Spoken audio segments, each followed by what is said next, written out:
মাঝরাতের আকাশে চাঁদের লাল রং দেখে প্রাচীনকালের মানুষ হয়তো বলতো আকাশ লাল হলে রক্ত ঝরবে, কিন্তু আজ বিজ্ঞান বলে এটি আলোর প্রতিসরণ মাত্র। তবে 1400 বছর আগে মহানবী সাল্লাল্লাহু আলাইহি ওয়াসাল্লাম বলে গিয়েছিলেন এই লাল আকাশ একদিন আগুন হয়ে পৃথিবীতে নামবে। তিনি এমন এক বিস্ফোরণের কথা বলেছিলেন যেখানে বাতাস এতটাই বিষাক্ত হবে যে পাখিরাও বাঁচবে না। অথচ 1400 বছর আগে মানুষ বিমান, মিসাইল বা পারমাণবিক বোমা কি তা জানতো না। বিজ্ঞান আজ আমাদের বলে পারমাণবিক বিস্ফোরণের পর যে তাপ উৎপন্ন হয় তা কয়েক মাইল দূর থেকেও পাখিকে ঝলসে দিতে পারে, আর যে দেশ ধোঁয়া ওঠে তা বাতাসকে শ্বাস নেওয়ার অযোগ্য করে তোলে। তাহলে নবী করিম সাল্লাল্লাহু আলাইহি ওয়াসাল্লাম পারমাণবিক যুদ্ধের ভবিষ্যৎবাণী করেছিলেন। 1945 সালে হিরোশিমায় পারমাণবিক বোমার ভয়াবহতা বিশ্ব প্রথম দেখেছিল, যেখানে লক্ষাধিক মানুষ মারা গিয়েছিল এবং যারা বেঁচে ছিল তারাও ক্যান্সারে ভুগে মৃত্যুবরণ করেছিল। সেই শহরের বিকিরণের প্রভাব আজও বিদ্যমান, আর মালহামা হবে তার চেয়েও ভয়ঙ্কর।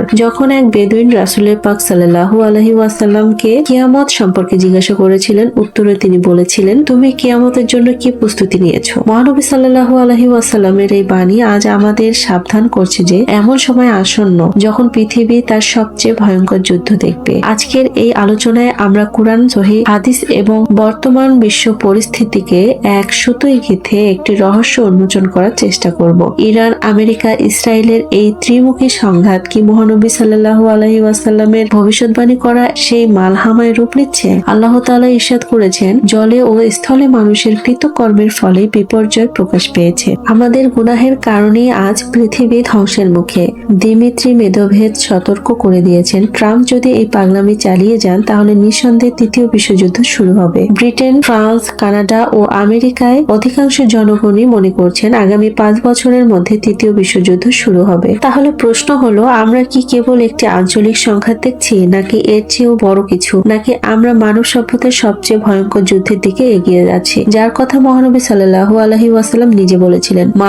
মালহামা কেবল একটি শব্দ নয়, এটি একটি ইতিহাস, একটি ভবিষ্যৎবাণী, একটি সতর্কবার্তা। মালহামা শব্দটির অর্থ হলো গোস্ত। কেন এই যুদ্ধের নাম এত ভয়ঙ্কর? কারণ ঐতিহাসিকরা বলেন এই যুদ্ধ এতটাই ভয়াবহ হবে যে যুদ্ধক্ষেত্র থেকে ফিরে আসা মানুষ বলবে, আমরা যেন মাংসের টুকরো পিষে দিয়েছি। মালহামা এমন এক যুদ্ধ যেখানে রক্তের সাগর তৈরি না হওয়া পর্যন্ত মানুষের তরবারি থামবে না। এমন এক যুদ্ধ যেখানে মায়েরা হারাবে সন্তান, সন্তানরা হারাবে বাবা, আর বাবারা হারাবে বিশ্বাস। আর কুবরা শব্দের অর্থ সবচেয়ে বড়। সুতরাং মালহামা আল কুবরা হলো মানব সভ্যতার ইতিহাসে সবচেয়ে বড় রক্তক্ষয়ী যুদ্ধ। কিন্তু এই যুদ্ধ কি ইতিহাসের পাতা থেকে নেওয়া একটি কল্পকাহিনী মাত্র? না, এই যুদ্ধের বর্ণনা আছে সহিহ হাদিসে, আছে নবীজির মুখের বর্ণনায়। কল্পনা করুন, একটি যুদ্ধক্ষেত্র, সূর্য উঠেছে কিন্তু তার আলো পৃথিবীতে পৌঁছাচ্ছে না, কারণ আকাশ কালো ধোঁয়ায় ঢাকা। হাজার হাজার সৈন্য মাঠে নেমেছে, তাদের চোখে আতঙ্ক, হাতে অস্ত্র, আর মনে একটাই প্রশ্ন, আজ কি বেঁচে ফিরবো? রাসূলুল্লাহ পাক সাল্লাল্লাহু আলাইহি ওয়াসাল্লাম এই যুদ্ধের যে বর্ণনা দিয়েছেন তা শুনলে গায়ে কাঁটা দেয়। তিনি বলেছেন, এমন এক যুদ্ধ হবে যে যদি পাখি আকাশে উঠতেও চায় তবে প্রচন্ড বিস্ফোরণের তাপ এবং বিষাক্ত বাতাসে তারা মাটিতে লুটিয়ে পড়বে, পাখিরা পড়ে যাবে আকাশ থেকে। বিজ্ঞানীরা বলেছেন তৃতীয় বিশ্বযুদ্ধ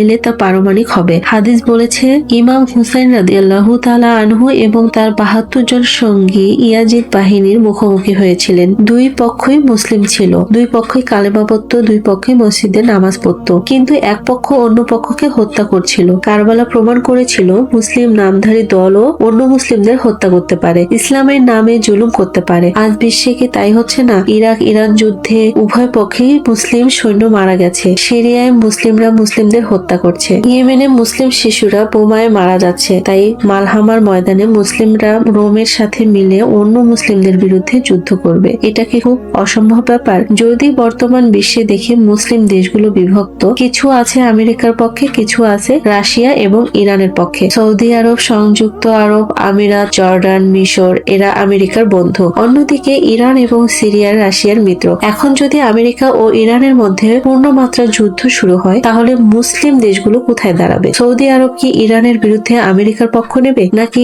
ইসলামের কথা বলে নিরপেক্ষ থাকবে? রাসূলুল্লাহ কারীম সাল্লাল্লাহু আলাইহি ওয়াসাল্লাম বলেছেন, মালহামা এবং কনস্টান্টিনোপল বিজয়ের মধ্যে 6 বছরের ব্যবধান হবে, আর 7ম বছরে দাজ্জালের আবির্ভাব ঘটবে। অর্থাৎ মহানবী সাল্লাল্লাহু আলাইহি ওয়াসাল্লামের বলে যাওয়া এটি একটি স্পষ্ট টাইমলাইন। প্রথমে মালহামা, তার 6 বছর পর কনস্টান্টিনোপল বিজয়, আর তার মাত্র 1 বছর পরপরই দাজ্জাল। অর্থাৎ মালহামা শুরু হলে পৃথিবীর শেষ সময়ের ঘড়ির একটি একটি করে বাঁচতে শুরু করবে। গত 72 ঘন্টায় কি দেখলাম আমরা? তেহরানের আকাশের আগুন নেভেনি এখনো। জেরুজালেমের পাথর কাঁপছে ট্যাঙ্কের শব্দে। পারস্য উপসাগরে যুদ্ধজাহাজের ইঞ্জিনের উত্তাপে পানি টকবক করছে। আমেরিকা হামলা চালিয়েছে ইরানে। ইরান পাল্টা হামলা চালিয়েছে বাহরাইনের মার্কিন ঘাঁটিতে। ইসরায়েলে সাইরেন বেজেছে টানা 48 ঘন্টা। জর্ডানের আকাশে ক্ষেপণাস্ত্রের আলো দেখছে বেদুইনরা। যে আগুন জ্বলছে তেহরানে সেটা হয়তো ছড়িয়ে পড়বে রিয়াদে। যে বিস্ফোরণের শব্দ শুনছে বাগদাদ, সেই শব্দ হয়তো ইস্তাম্বুলের লোকেরাও শুনবে। সহিহ মুসলিমে রাসূলুল্লাহ পাক সাল্লাল্লাহু আলাইহি ওয়াসাল্লাম বলেছেন, কিয়ামত সংঘটিত হবে না যতক্ষণ না রোমকরা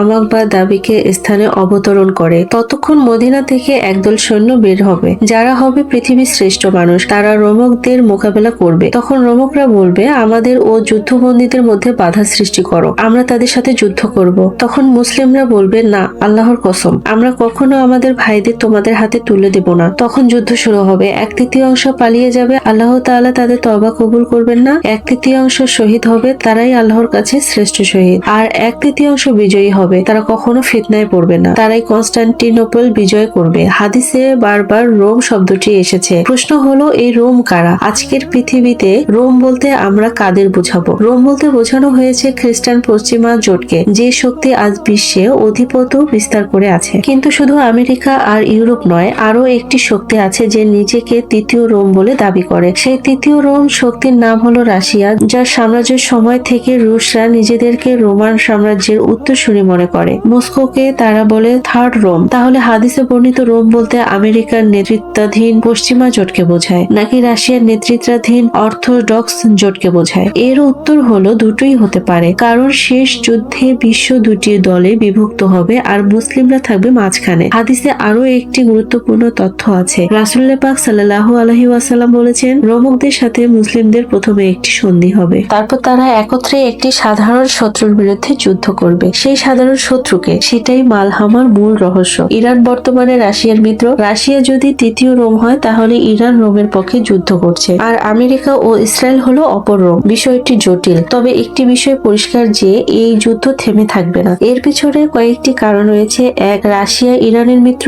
মেদভেদেভ সাফ বলে দিয়েছেন, আমেরিকা পাগলামি চালিয়ে গেলে তৃতীয় বিশ্বযুদ্ধ শুরু হবে। 2, ইরানের সাথে চীনের অর্থনৈতিক স্বার্থ জড়িত। যুদ্ধ যদি বেড়ে যায়, তখন চীন কি নীরব থাকবে? 3, সৌদি আরব, আমিরাত, জর্ডান এরা আমেরিকার মিত্র। তারা ইরানের বিরুদ্ধে অবস্থান নিয়েছে। এটা মুসলিম বিশ্বকে 2 ভাগে ভাগ করে দিচ্ছে। মালহামার আগে মুসলিম বিশ্ব বিভক্ত হবে, এটাই হাদিসের ইঙ্গিত। মালহামা চেনার 3টি প্রধান চিহ্ন আছে, শুধু এই 3টি চিহ্ন মনে রাখলেই হবে। 1, পাখি পড়ে যাবে আকাশ থেকে। আজ ইরানের পারমাণবিক স্থাপনায় হামলা চলছে। ইরান 60% পর্যন্ত ইউরেনিয়াম সমৃদ্ধ করছে। পারমাণবিক বোমা থেকে তারা মাত্র 1 ধাপ দূরে। মালহামায় যদি পারমাণবিক অস্ত্র ব্যবহার হয়, তাহলে পাখি আকাশ থেকে পড়বে। এটা অক্ষরে অক্ষরে সত্যি হবে। 2, সৈন্য 3 ভাগে বিভক্ত হবে। এটি কোনো সাধারণ যুদ্ধ নয়, এটি বিশ্বাসের পরীক্ষা। যার ঈমান দুর্বল সে পালিয়ে যাবে, আর যার ঈমান শক্ত সে শহীদ হবে কিংবা বিজয়ী হবে। 3, মালহামা শেষ হওয়ার 6 বছর পর কনস্টান্টিনোপল বিজিত হবে, আর 7ম বছরে দাজ্জালের আগমন হবে। প্রশ্ন হলো, 1453 সালে কি কনস্টান্টিনোপল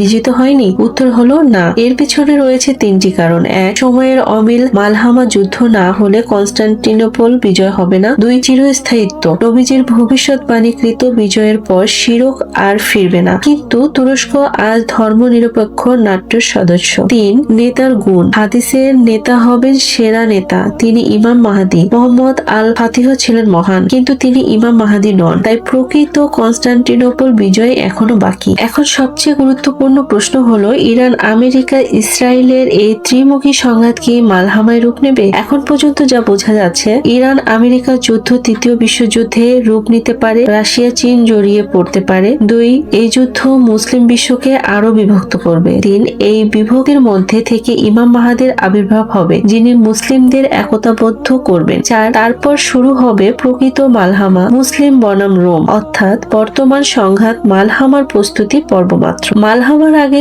ইমাম মাহদীর আবির্ভাব ঘটবে, তিনি ছাড়া মুসলিমরা একতাবদ্ধ হবে না। যখন পৃথিবী জুলুমে ভরে যাবে, তখন তিনি আসবেন। যখন মানুষ হতাশ হয়ে যাবে, যখন মুসলিমরা বিভক্ত হয়ে যুদ্ধ করবে একে অপরের সাথে, তখন তিনি আসবেন এবং মুসলিমদের একতাবদ্ধ করবেন। তার নেতৃত্বে গঠিত হবে পৃথিবীর সেরা বাহিনী, যাদের কথা হাদিসে বলা হয়েছে। ইতিহাসে আমরা দেখেছি, যখন মুসলিমরা একতা একতাবদ্ধ হয়েছে, তারা বড় বড় সাম্রাজ্যকে পরাজিত করেছে। বদর যুদ্ধে 313 জন সাহাবী 1000 জন কুরাইশকে পরাজিত করেছিল। ইয়ারমুকের যুদ্ধে মুসলিমরা রোমান বাহিনীকে ধ্বংস করেছিল। ইমাম মাহদীর নেতৃত্বে সেই একতাবদ্ধ মুসলিম বাহিনী মালহামায় রোমের মুখোমুখি হবে। মালহামা শেষ হবে, কনস্টান্টিনোপল বিজিত হবে, মুসলিমরা বিজয়ী হবে, পৃথিবীতে শান্তি ফিরবে। কিন্তু এই শান্তি বেশি দিন স্থায়ী হবে না। মাত্র 1 বছর পর দাজ্জালের আগমন ঘটবে। দলে দলে মানুষ তার পিছু নেবে। যারা মালহামায় পালিয়ে গিয়েছিল, যাদের ঈমান দুর্বল ছিল, তারাই প্রথম দাজ্জালের অনুসারী হবে। মুয়াবিয়া রাদিয়াল্লাহু তাআলা আনহুর কাছে আলী রাদিয়াল্লাহু তাআলা আনহু খেলাফত ছেড়ে দিয়েছিলেন। সাহাবীরা বলেছিলেন, হে আলী, আপনি খেলাফত ছেড়ে দিলেন কেন? আলী রাদিয়াল্লাহু তাআলা আনহু বলেছিলেন, আমি মুসলিমদের রক্ত বাঁচাতে চাই। তারপর তিনি মদিনায় চলে গিয়েছিলেন, ইবাদতে মশগুল হয়েছিলেন, ফিতনা থেকে দূরে থেকেছিলেন। কি মালহামার সময়ও আমাদের এমন করতে হবে? চুপ করে বসে থাকতে হবে? উত্তর হলো না। কারণ পার্থক্য হলো হাসান রাদিয়াল্লাহু তাআলা আনহুর সময় ফিতনা ছিল মুসলমানদের মধ্যে, মালহামা হবে মুসলিম ও রোমের মধ্যে। সেখানে চুপ থাকার সুযোগ নেই, কারণ মালহামাতে প্রশ্ন হবে, তুমি কার পক্ষে, ইসলামের পক্ষে নাকি রোমের পক্ষে? যদি ইরানের উপর হামলা চালিয়ে তাদের পারমাণবিক স্থাপনা ধ্বংস করা হয়, তাহলে ইরান কি করবে? তারা কি বসে থাকবে? মনে রাখবেন, ইরানের কাছে রয়েছে হাজার হাজার ক্ষেপণাস্ত্র। এসব ক্ষেপণাস্ত্র ইসরায়েলের যে কোনো শহরে পৌঁছাতে পারে, সৌদি আরবের তেল ক্ষেত্রেও পৌঁছাতে পারে, আমেরিকার ঘাঁটিতেও পৌঁছাতে পারে। ইসলামী ভবিষ্যৎবাণীতে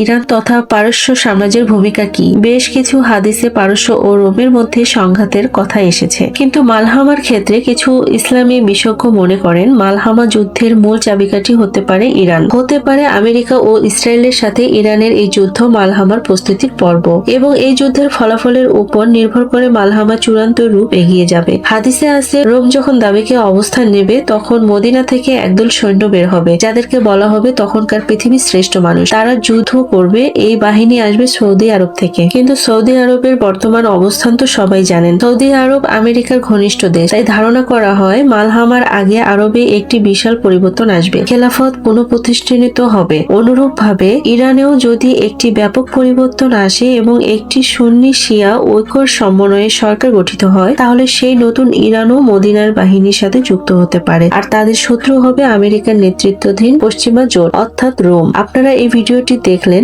যেখানে আমরা মালহামা নিয়ে একটি গুরুত্বপূর্ণ বিশ্লেষণ করার চেষ্টা করেছি। যদি এই আলোচনা আপনার মনে কোনো নতুন চিন্তার উদ্বেগ করে থাকে, তাহলে ভিডিওটিতে একটি লাইক দিন, আর এমন আরো বিশ্লেষণ ধর্মী ও তথ্যবহুল ভিডিও পেতে আমাদের চ্যানেলটি সাবস্ক্রাইব করে নোটিফিকেশন বেল আইকনটি বাজিয়ে দিন, যাতে কোনো গুরুত্বপূর্ণ ভিডিও আপনার মিস না হয়। আপনার মতামত কমেন্টে জানান। ধন্যবাদ।